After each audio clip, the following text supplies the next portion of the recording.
Hey guys, how you doing?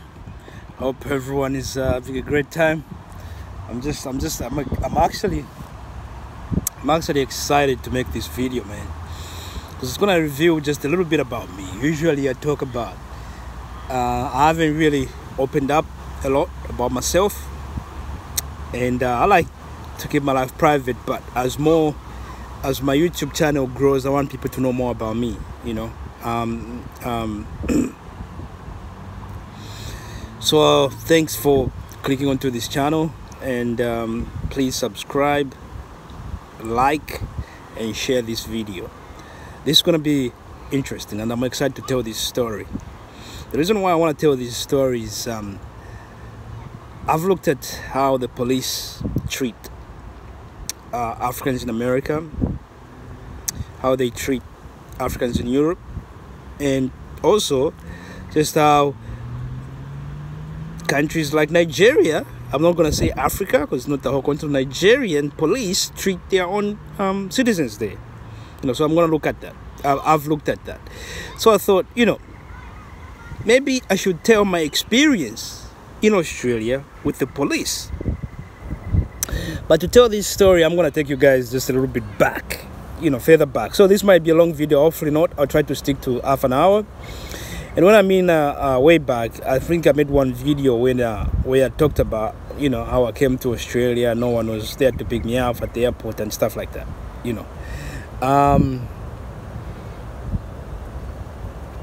One of so I get to Australia, I find accommodation and everything is cool.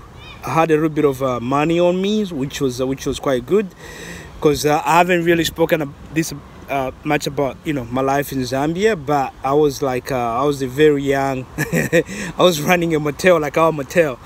So my mom was like, you go run it, you make money and take that with you. They should cover your school fees in Australia, and that's what happened.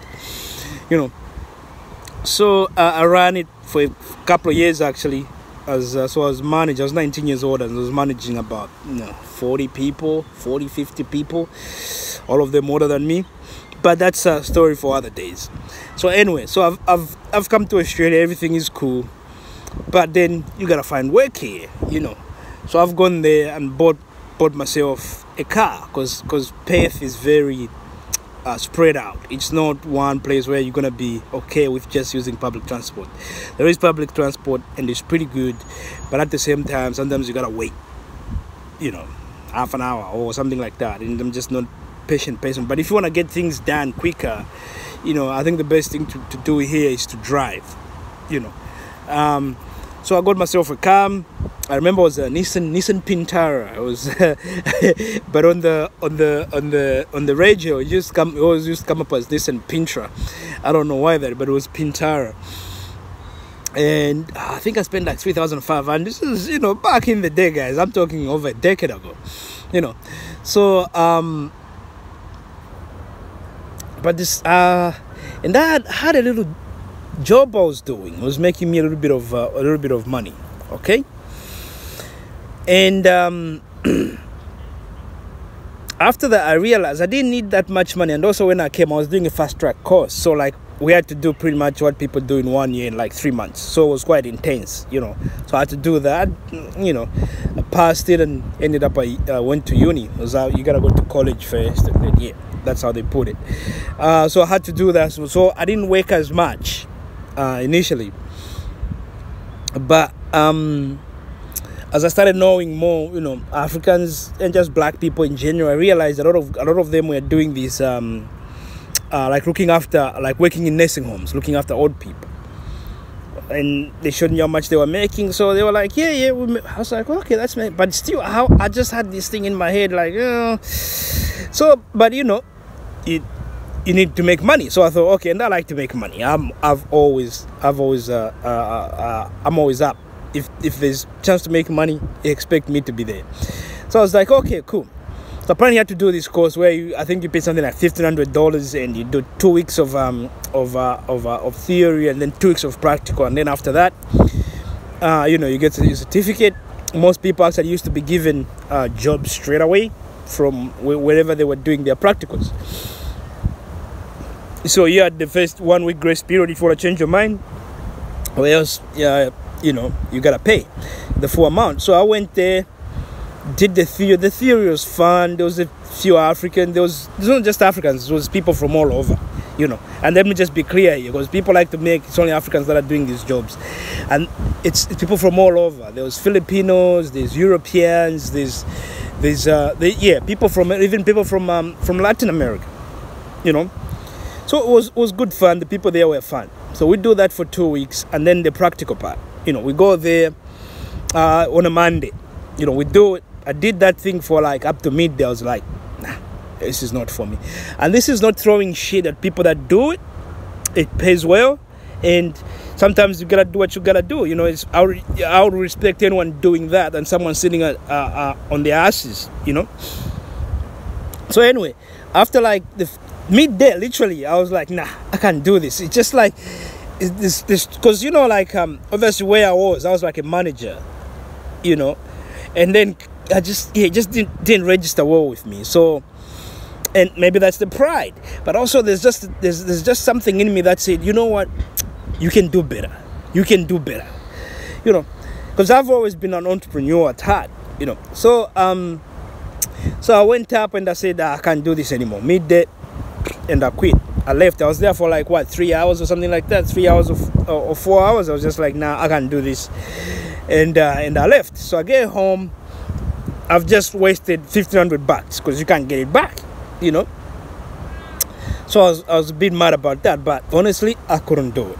You know, I told my brother, the boys laughed at me, and I sat down and I thought to myself, what am I gonna do? What am I really gonna do? How am I gonna make money? You know, I started looking for work in the newspapers and all that thing. I rang up. I was actually I think a lot of people say I'm lucky, and sometimes I start to believe that, but it's not necessarily true. Sometimes I'm just like persistent, you know. You know, I don't give up easily, you know. So I ring up this guy who advertised for some work, and was a lady. She said, yeah, she was really nice on the phone. She said, yeah, come in for an interview. I'll go for an interview. A couple of days she called me, oh, you got the job. I was like, oh wow. It was mainly like working in a warehouse. You know, when you're going to school, man, you gotta do whatever you can to survive, and it worked out good for me, because the time compared to even the working in nursing homes, the time for me, I started working in the afternoon, so I could actually go to university, I could go to school, and actually, you know, study and then go to work. You know, and it wasn't, and most of it, and it was like you started work on I think we were doing weekends as well, Saturday and Sunday. You know, and because we were working in the afternoon, we used to get penalties. So per hour, I was actually making a lot more money than my friends were, which meant at the end of the day, I was making a lot more money. You know, so I just thought, like, you know, being brought up a Christian back then, I just thank God. I'm like, thanks God, thank you. But you know, being brought up a Christian in Africa and stuff like that, you know, I've grown up now, done my own research. I got reservations on a lot of things, but this is not it's not the topic about religion right now. Okay, so I got this job and was doing well, but I'm not satisfied. That's me. You know, that's just me. I'm never satisfied. I don't know whether that's a good thing or a bad thing. So the next step was, I need to be doing something. So I thought, you know what? I'm working. I'm going to save up and I'm going to buy a truck. I'm going to send it to my cousins back in Zambia. We make some money. You know, they send me some extra money and we buy more trucks and we start that sort of like a trucking business. You know, and so I started looking where to buy trucks. In Australia, I realized the trucks were very expensive. But every time I look up like Europe and Japan, the trucks were like, you know, the prices were affordable. And then I stumbled across this, before we get there, my first encounter with the police was, I forgot. This is how stupid I was, young and dumb. So I'd forgotten to renew my license. I had a few fines for parking in the city, in the CBD, and because I didn't pay, they had cancelled my license, so I needed to pay those dates, and they accumulated a bit of money, and it just wasn't one fine, it was a few fines, you know, but a bit of a knucklehead back then,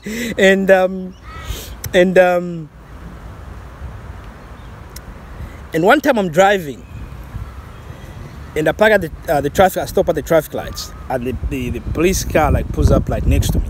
Right, look in the police car. He looks at me, and I could see they have like a little screen thing happening there. He stepped in my number plate and everything. I could just see everything popping up in red. So, and when the lights turn green, I'm waiting for him to go forward, to go first, but he's also waiting for me. So I drive, and the next thing he just comes behind me with a beep, beep, beep, you know, wee sound, and I stop, and he comes up to me. He goes, "Is this your car?" And I said no.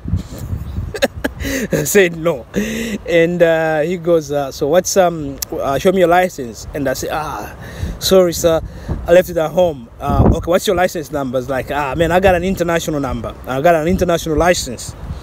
So he's like, oh, okay. But there was an older cop who was a bit like Australian, and the younger one was more like, I could pick up like a British accent, so he must have come from England and moved to Australia or something like that, and he was a bit more friendly. The older one wasn't so friendly. So do you know, this guy is not licensed, it doesn't have this and that and that and that and that. If it's asked for my name, what's your name? I told them a fake name. Dumb stuff you don't do. I gave them a fake name, and obviously they've looked it up, they couldn't find anything. That's not important to them. Obviously under my name, they know my license is staffed. I got fines, and they got that record, so that I couldn't give them my name. And the cop got smart with me. The other cop goes, okay, I'm gonna give you my name. He gave me a little card, my name and my number, right? And I'm gonna fine you just $50.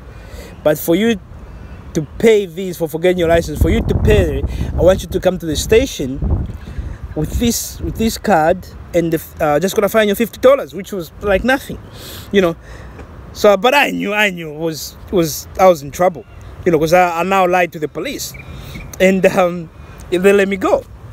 So I went, I think I was going to see my girlfriend at that time, and I didn't tell her.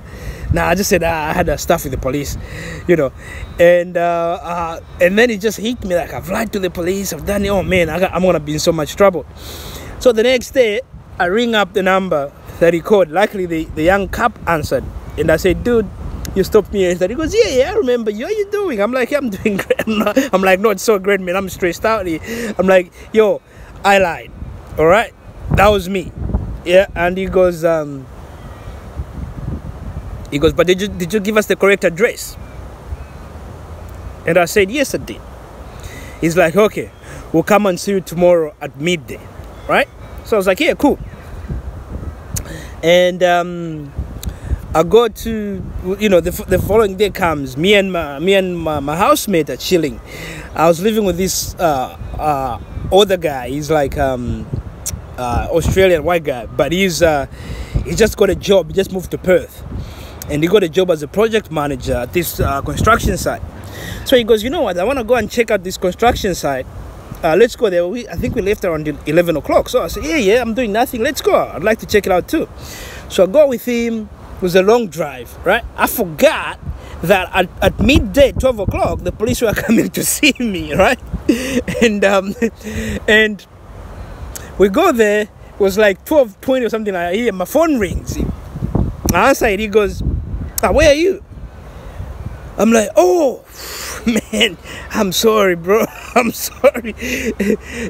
I forgot you were coming to see me. Man, we are outside here.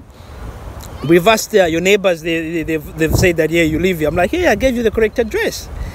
And then he goes like, have you paid your fines? I'm like, I've paid everything. You can check it. It came to like $1,500. I had to make that payment, you know. Said, I've paid everything. You check it. So he's checked it, and he says, okay, give me a call tomorrow. I said, okay, I'll give you a call. He said, come to the station, but give me a call. Let me know when you'll be coming. I was like, yeah, I'll do that.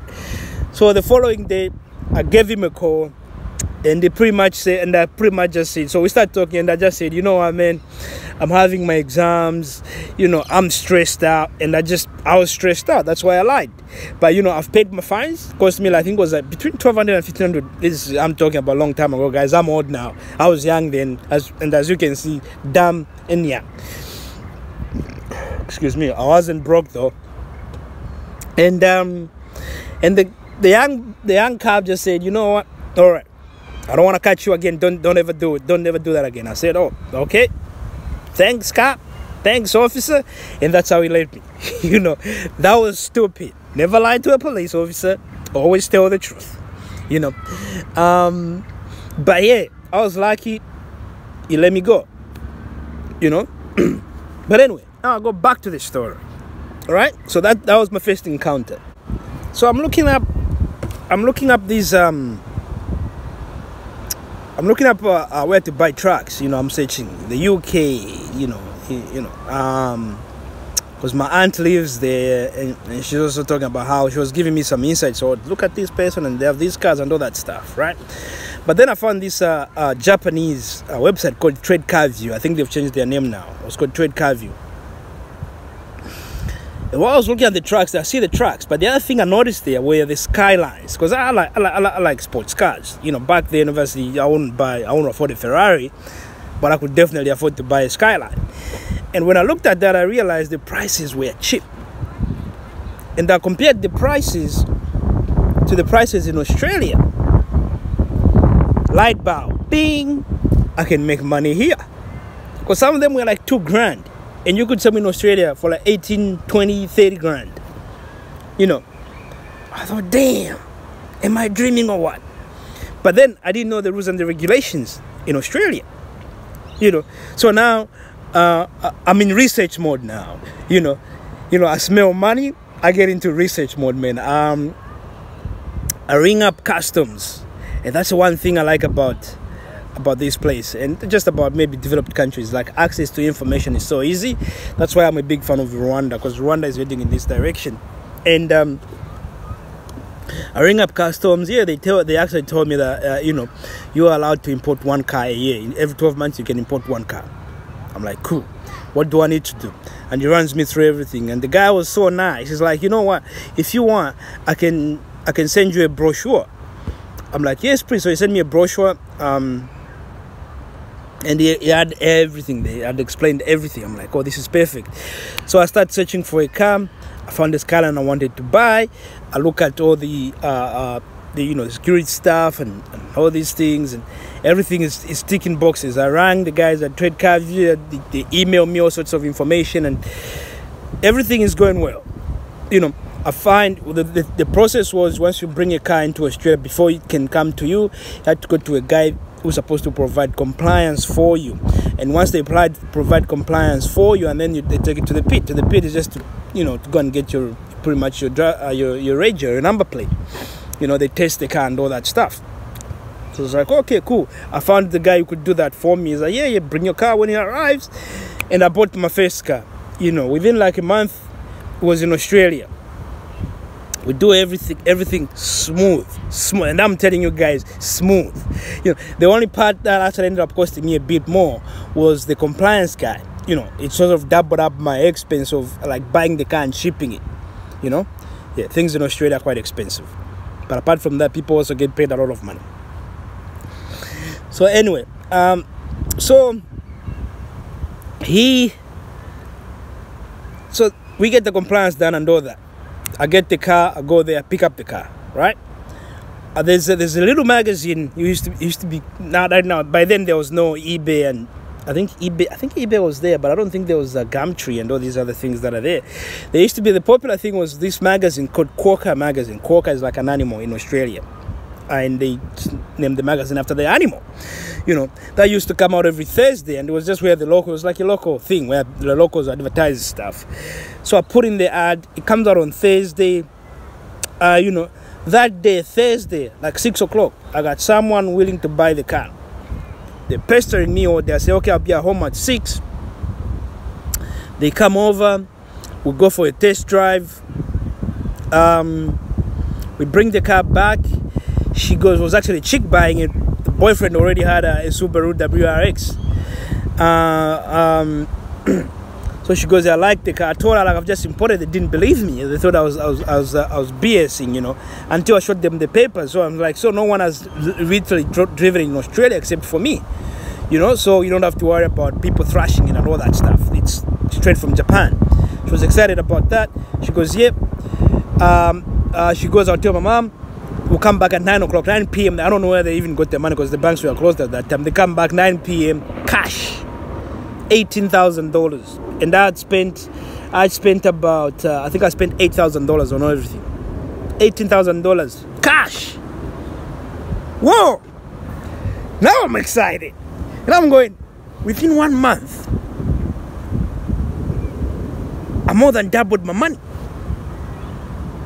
It was like 5 weeks. 5 weeks by the time I got it. About 6 weeks. It's 6 weeks here. By the time I got it and, you know, clearing it and all that, was about 6 weeks. So I was like, this is amazing. But the sad thing is you can only bring in one car. And I started telling my African friends. Again, people didn't switch onto this. So this is what I did. I started telling the guys, I'm like, you can make money. And everyone was like, you know, scared. I'm like, okay, all right. This is what we do. About I use your name and I'll give you $500. $500, yeah, man, yeah. I was like, okay, cool. In my head, I'm going, you dumb F. But anyway, so I'll use other people's names, bring in these cars, and I'll sell them. I got to a point where I was selling 2 cars a month. You know, there was 1 month where I even sold, I had like some really, really nice cars. Where I made like, I think it was like 30, almost 30 grand when I sold the 2 cars profit in 1 month. So the money starts flowing in, and you know what black people do. I went and bought myself a Lexus. and yeah, after that was trouble started following me. The other thing I started doing now that I had a bit of money was which is, you know, but this process taught me something. Okay, it taught me something, and what it taught me, sometimes we just don't go deep into thinking. Because what I did, I've always found a way to make money, you know, and sometimes I'll spend maybe even months just trying to find about a source where I can make money. I researched a lot about importing cars in Australia, and I can tell you that at that time there was only about maybe 3 who are like businesses that were doing it, 3 or 4 businesses that were doing it, and that was the only individual that was doing that. People didn't even believe me that I was importing cars. No one believed me.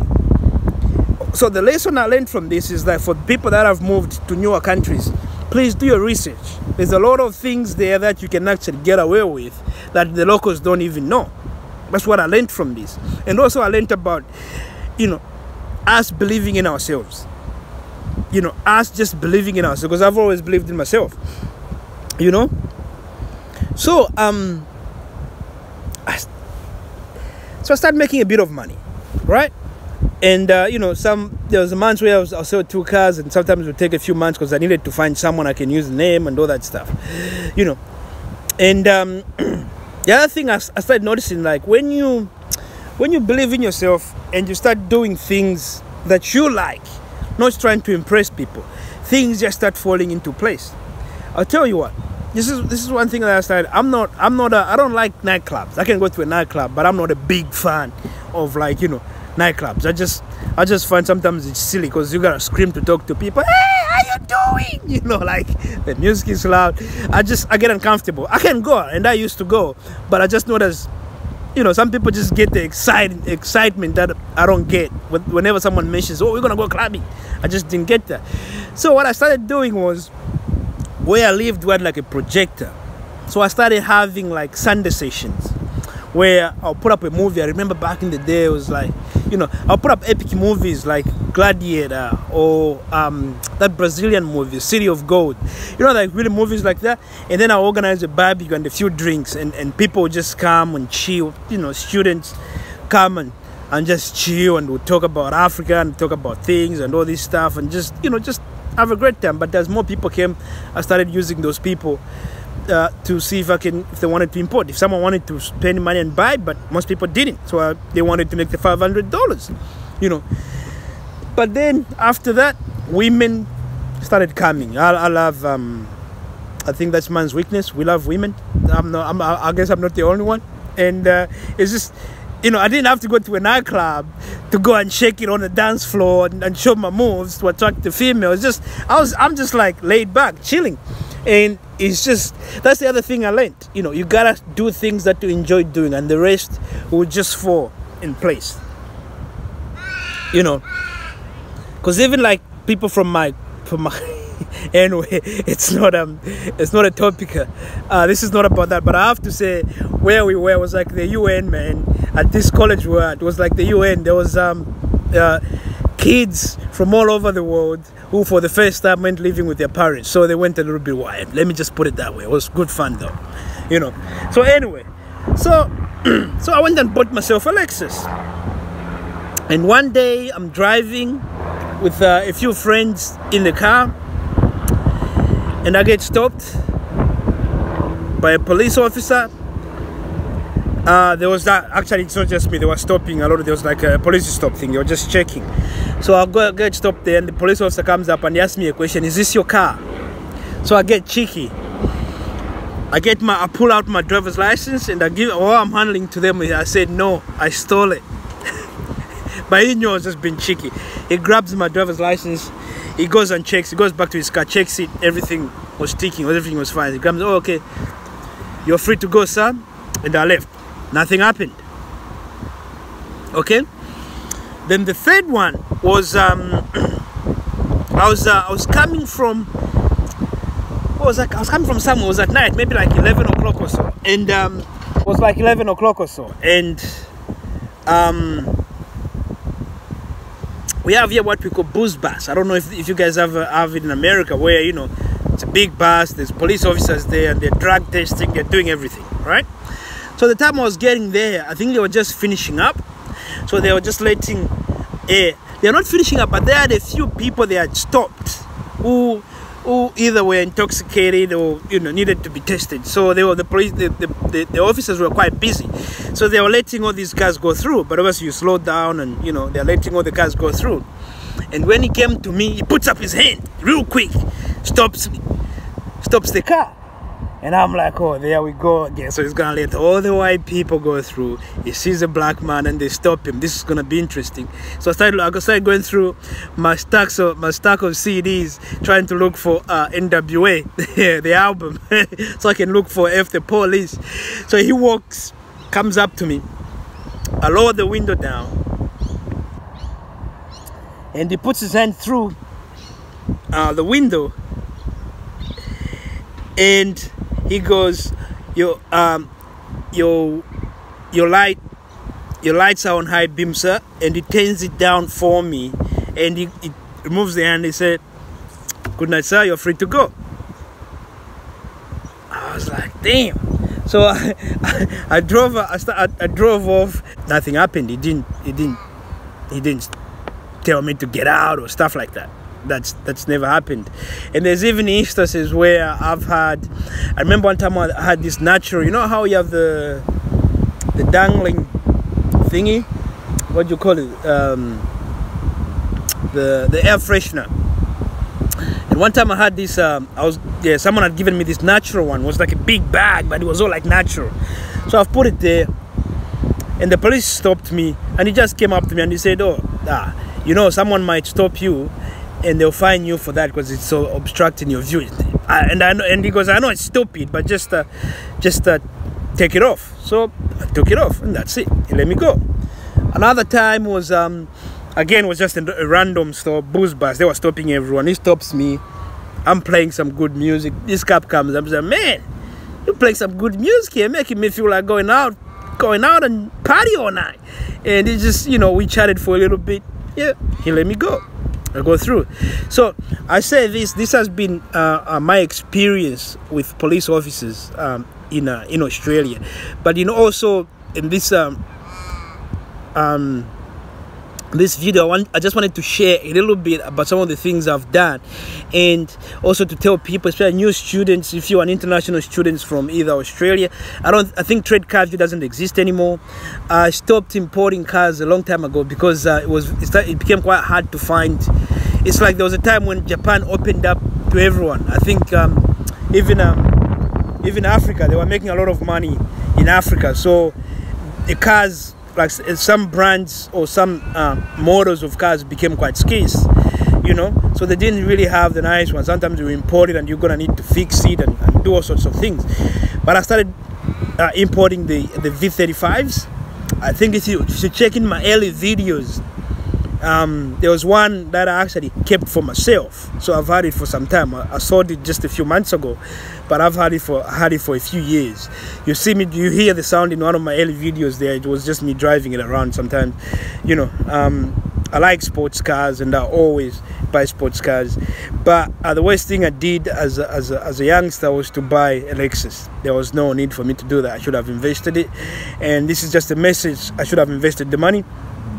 But sometimes you gotta make those mistakes for you to become wise. And all I'm gonna say to youngsters there is that if you have a chance, you know, to make money, don't go for material stuff. You know, think about your future, invest your money, and just be wise. And also, I'm just gonna say to most black people everywhere is that, you know, we are better when we come together. And someone has a good idea, listen to it. You know, you gotta take risks in this world. You really have to if you have to make money. You know, and my experiences with the police here, these are my experiences. Someone else might have a completely different experience.